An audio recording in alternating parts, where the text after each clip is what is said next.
Guys कल मेरा paper कल है मेरा एग्जाम और आज सुबह की शुरुआत ही होती है पढ़ने से, क्योंकि पेपर से एक दिन पहले जो पढ़ाई होती है वो साल भर बैठकर बिल्कुल भी नहीं होती है। और आज तो वैसे भी घर पर कोई था नहीं, तो पढ़ने के लिए काफी ज्यादा एकांत था और पढ़ने में मजा भी आ रहा था।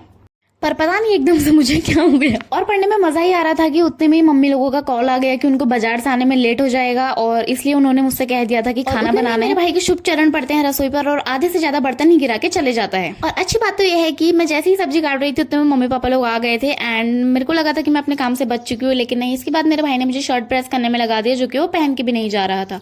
उसके बाद मेरी मम्मी लोग यहाँ पर मैगी लाए हुए थे, तो उसके बाद मैंने यहाँ पर बनाई मैगी एंड मैगी खाई। और दिन में सोई थी कि हमारे वहाँ नींद से उठाने के लिए पंखे ही बंद कर दिए जाते हैं। अच्छा।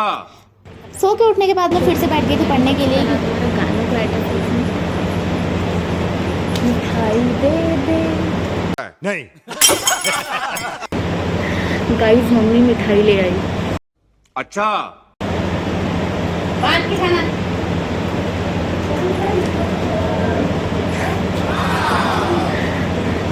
तो मम्मी गई हुई थी पड़ोस के बैंकेट में शादी में, तो वहां से मम्मी लेके आई थी स्वीट्स। तो सबसे पहले मैंने खाई स्वीट्स, और इतना ही नहीं, इसके बाद मैं टूट पड़ी थी फ्रिज में रखी हुई ठंडी ठंडी खीर पर, और मैं देख भी रही थी कि जिसकी ये खीर है वो कहीं देख तो नहीं रहा है। और उसके बाद मुझे लग रहा था कि मैंने सुबह से कुछ ज्यादा ही पढ़ लिया, तो उसके बाद मैंने फटाफट से अपनी टेबल साफ करी, क्योंकि इसके बाद मैं जाने वाली थी मम्मी लोगों के संग घूमने, क्योंकि यार सुबह से अंदर बैठी हूँ ना तो काफी ज्यादा घुटन सी लग रही थी। तो मैं आई थी बाहर फ्रेश एयर लेने, और उसके बाद मेरी मम्मी यहाँ पर खेत में तोड़ रही थी चौलाई, जो कि एक हरी सब्जी होती है।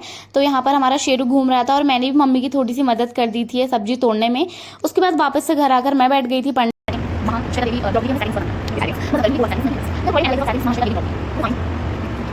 उसके बाद मैंने खाया रात का खाना, और इतना ही नहीं, मेरी मम्मी जा रही थी शादी में, तो मैं उनको परेशान करने में लगी हुई थी।